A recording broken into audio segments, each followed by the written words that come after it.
guys! Welcome back to my YouTube channel. Actually guys, itong vlog ko ngayon is biglaan talaga. As in biglaan, ngayon lang at ngayon ko lang din naisip. Kasi nga, kakatapos ko lang maligo. At tuwing katatapos ko lang kasing maligo, meron akong mga nilalagay sa aking katawan. Alam nyo na guys, marami tayong mga seremonya na ginagawa. So, gusto ko lang i-share sa inyo yung isa sa palagi ko mo yung ginagawa. Siguro mag-ano na ako, mag 1 week na akong naglalagay nito sa katawan ko. At eto guys, gusto ko talagang i-share kasi nung nakita ko talaga yung pagbabago. Kasi ngayon lang ako nag-open ulit ng sarili ko. Ngayon ko lang kasi na-realize at ngayon ko lang din napagmasdan talaga na ang laki ng pagbabago guys, sobra. Kaya kahit ako mismo sa sarili ko ay na-amaze. Ayun guys, kadalasan diba tayong mga babae or kahit naman sino, lalaki, babae, problema talaga natin to, yung medyo makulimlim yung ating mga singit-singit, lalo na yung ating mga kilikili. Ayan, aminin, hindi man tayo maitim yung mga kulay natin, pero bakit ganun? Pagdating sa mga singit, pagdating sa mga kilikili natin, medyo talagang dark ang kulay nila. Hindi sila katulad nung putis natin dito sa labas. Yun nga rin ang malaking tanong din sa aking pag-iisip. Malaking tanong sa aking isip kasi hindi naman siya naaarawan, di ba, kung bakit nangingitim. So, yun nga, medyo makulimlim ang aking kilikili. So, marami tayong mga tinatry na mga product, mga kung ano-anong pampaputi. Pero napapansin ko, mas lalo siyang nai-irritate or mas lalo siyang nagiging dark. So, yung friend ko, may napansin kasi ako sa friend ko. Yung friend ko kasi medyo, yung kilikili niya kasi parang may mga chicken skin. Alam niyo yung chicken skin? I-reveal ko na yung kilikili niya. Yung kilikili niya kasi parang meron siya mga, alam mo yung mga butlig-butlig, tapos parang merong blackheads yung ilalim. Tapos, hindi naman siya maitim ang kilikili, pero parang may dark nga dahil dun sa blackheads. So, nakita ko yun, na ganun yung kulay ng kilikili niya. And one time, sabi niya, meron daw siya nilalagay sa kanyang kilikili. So, syempre, gusto ko pumuti din yung sa akin kasi nga medyo may makulimlim na nakaraan din yung aking kilikili. So, sabi ko kung ano yon. Tapos, sabi niya nga ganun sa akin, ayun daw yung brand na yon. At, alam niyo ba kung anong brand yung ginamit niya, guys? Sabi niya sa akin yung, kung familiar din kayo sa ganung brand, yung 888. So, parang napaisip ako, 888, ano yun? Yung underarm whitening churba, ganyan. So, napanood ko kasi yun sa KMJS. Siguro mga matagal na, napanood ko siya. Ang daming mga pangit yung feedback kasi nila dun eh. Yung kilikili nila, nasunog, mas lalong umitim, basta mas lalong pumangit. So, parang natakot ako. Sabi ko, inapanood ko yun sa KMJS, mga pangit yung mga review nila dyan. So, ayokong gumamit. Pero nung nakita ko nga sa kanya, guys, ang ganda talaga ng result sa kilikili niya. As in, nag-lighten yung kilikili niya. Kaya sabi ko, sige nga, itry ko. So, nung sinabi naman niya na 888, ang ginawa ko naman, umorder ako online, 888 yung in-order ko. Pero hindi ko kasi alam na meron palang dalawang klaseng 888 underarm whitening. So, ito guys, yung in-order ko nung una. Ayan. Ito kasi yung nakita ko sa Facebook nila, 888. Ayan guys, yung ano niya, color niya. Yung packaging niya is black. Black yung packaging niya at yung laman naman niya, ganito yung color. So, kung napansin nyo, medyo nasa kalahati na yung ginagamit ko. Tapos, sabi ko, ba't parang wala namang epekto sa akin? Hindi siya nag-lighten, parang wala lang, parang walang ganun pa din, halos kalahati na. Kasi sabi niya yung kanya, isa lang daw yung ginamit niya is, nakita ko talaga, maputi yung kilikili niya as in.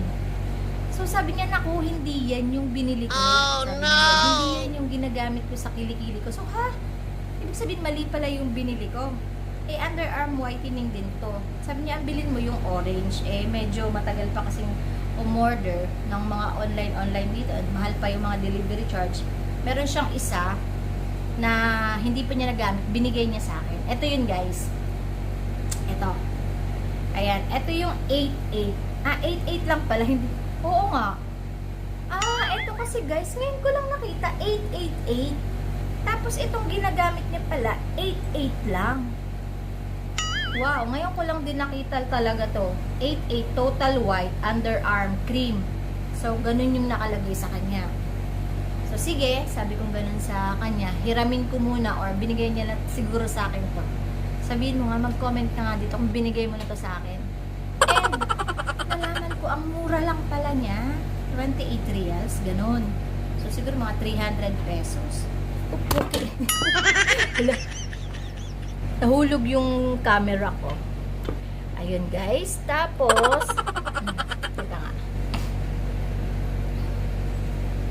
Nahulog yung camera ko. So, ayun guys. Tinry ko nga siya. At, eto yung laman niya. Bali yung color niya sa loob is yellow. Parang medyo madilaw-dilaw yung laman niya sa loob. So, mga 1 linggo ko na siyang ginagamit. Biruin nyo guys, 1 linggo ko pala siyang ginagamit. Tapos, may napansin ako sa kilikili ko. As in, nag-lighten siya. Walang halong biro guys. Gusto nyo makita yung kilikili ko? Talagang dati, syempre, mahilig akong nagsusumba kami. So, pag naka-sleeveless ka, medyo tago-tago yung kilikili mo kasi nakakahiya namang magaganyan ka.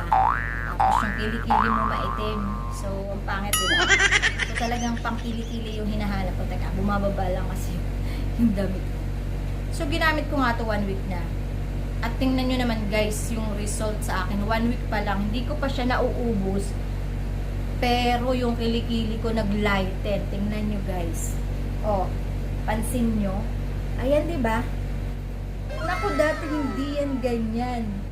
Ayan, as in, kahit yung mga marka-marka yan, yung ganyan. Actually, kalalagay ko lang kasi naligo ako.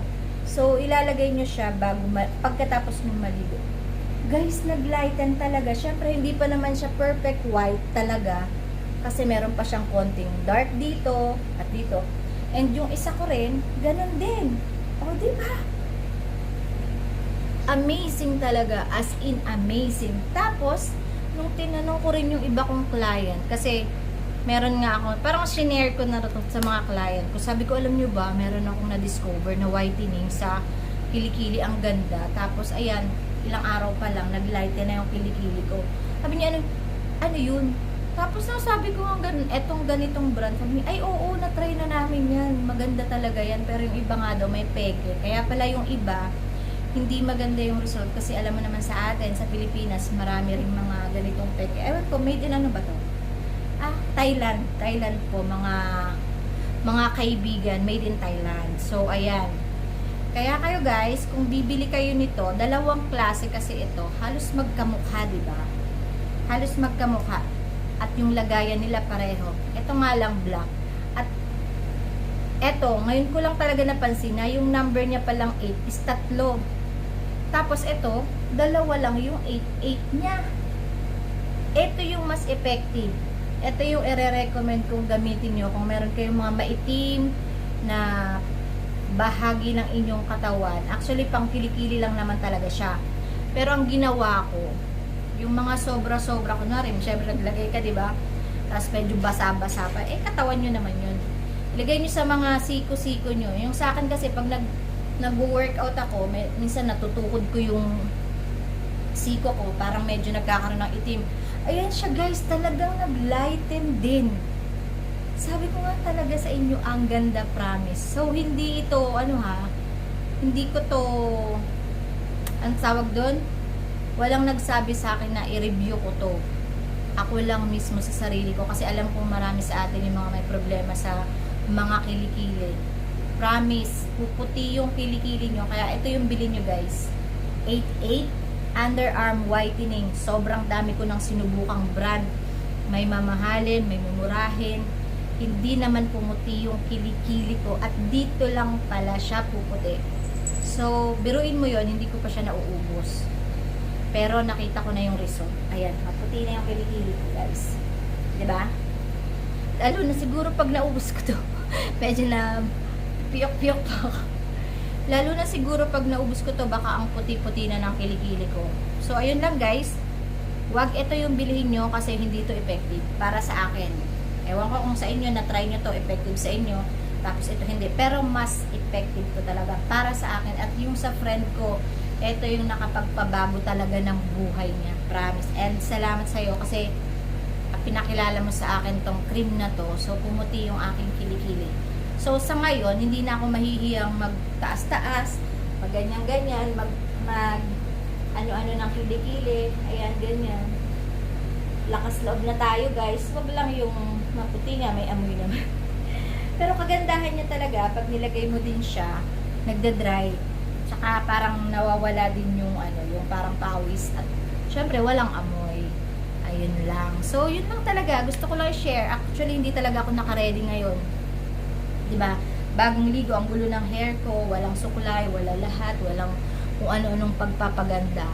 Naisip ko lang at nandito yung aking camera. So, shinare ko na lang sa inyo. Ayun guys. And, ayun po. Honest review lang yan. Walang nagbayad, walang nagsabi sa akin mag-review ako. So, eto yun. Eto, wag ito. Kasi ito walang epekto sa akin. O siya, balitaan nyo rin ako guys, pag pumuti na ang kilikili nyo, comment nyo lang dito sa aking video kung nag-try kayo.